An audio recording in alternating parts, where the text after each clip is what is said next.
চার চাকার গাড়ির সঙ্গে বাইকের দুর্ঘটনা, আগুন লেগে যায় গাড়িতে, ঝলসে মৃত্যু হয় বাইক আরোহীর।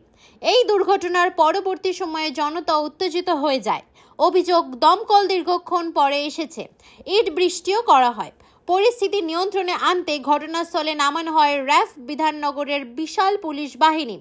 পরপর 3টে কাঁদানে গ্যাস ছাড়া হয় পুলিশের পক্ষ থেকে। লাঠি উঁচিয়ে ঘটনাস্থলে ফাঁকা করে দেওয়া হয়। এখানে একটা গাড়ি জোরে এসেছিল, কিছু গাড়ির সাথে ধাক্কা লেগেছে। তারপরে যে গাড়িটা এসে জোরে ধাক্কা মেরেছিল সেইটা দরুন একজন লোক আনফরচুনেটলি তিনি গত হয়েছেন। গাড়িটাতে আগুন লেগে যায়, বেশ কিছু লোক সেটাতে ট্র্যাপড হয়ে যায়।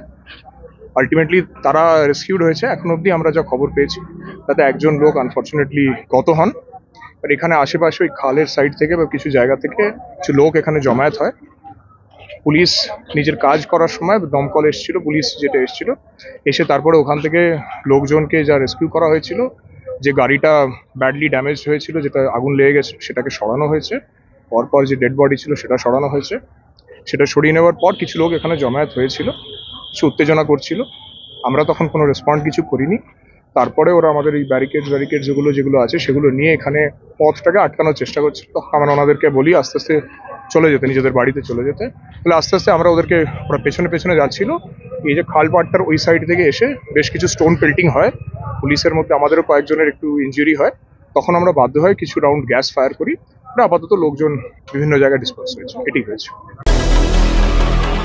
মানে আমি ফুল ডিটেলস এক্ষুনি দিতে পারবো না। পুরো ব্যাপারটা আমরা জাস্ট যেরম ব্যাপারটা জানছি সেরম হয়েছে। পুলিশ হেল্প করে কিছু লোকজনকে হসপিটালে পাঠিয়েছে, তাদের কি অবস্থা সেটা আমরা এখনো জানতে পারিনি।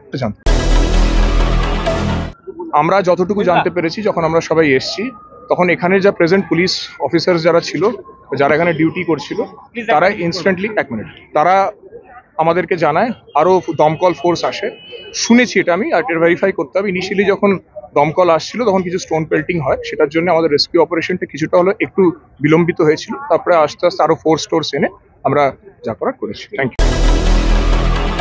ক্যামেরায় বিপ্লব পারামানিকের সঙ্গে আমি সূচনা, নিউজ কলকাতা 24।